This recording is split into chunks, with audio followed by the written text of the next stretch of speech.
হ্যাঁ, শ্রমণা চ্যাটার্জিকেই তুমি দেখছো।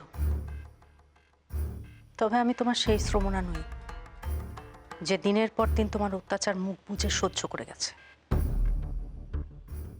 আমি মৌ আর বনির মা। আর আমার বনি আর মৌকে তোমার কোনো অত্যাচারের মুখোমুখি আমি হতে দেব না সোমনাথ।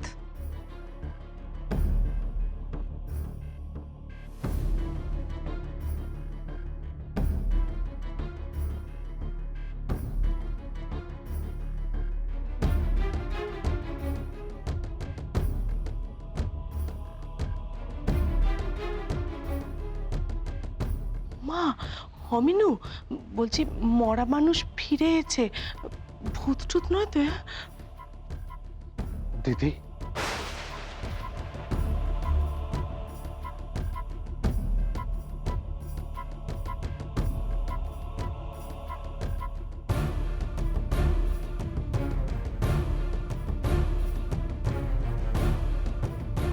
দিদি,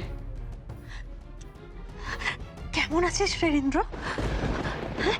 পল্লবী ভালো আছে? তুই দিদি, তুই বেঁচে আছিস? আমরা তো সবাই ভেবেছিলাম তুই কোথায়। ইন্দ্র, দাদা বৌদি কোথায় রে? এখানে? ওরা সবাই ভালো আছে, ওরা মেয়ে নিয়ে বিদেশে চলে গেছে। দাদার মেয়ে? ও তো বনেরই বসে ছিল।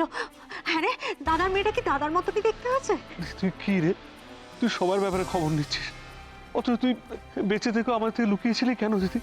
বল না দিদি, আমরা কি করেছি? আমাদের উপর তোর কেন কিসের রাগ? তুই কেন আমাদের কাছে ফিরে আসিসনি? বল দিদি, বল, কথা বল না। কেন, কি হয়েছে? আমরা কি দোষ করেছিলাম বল দিদি, বলছিস না কেন?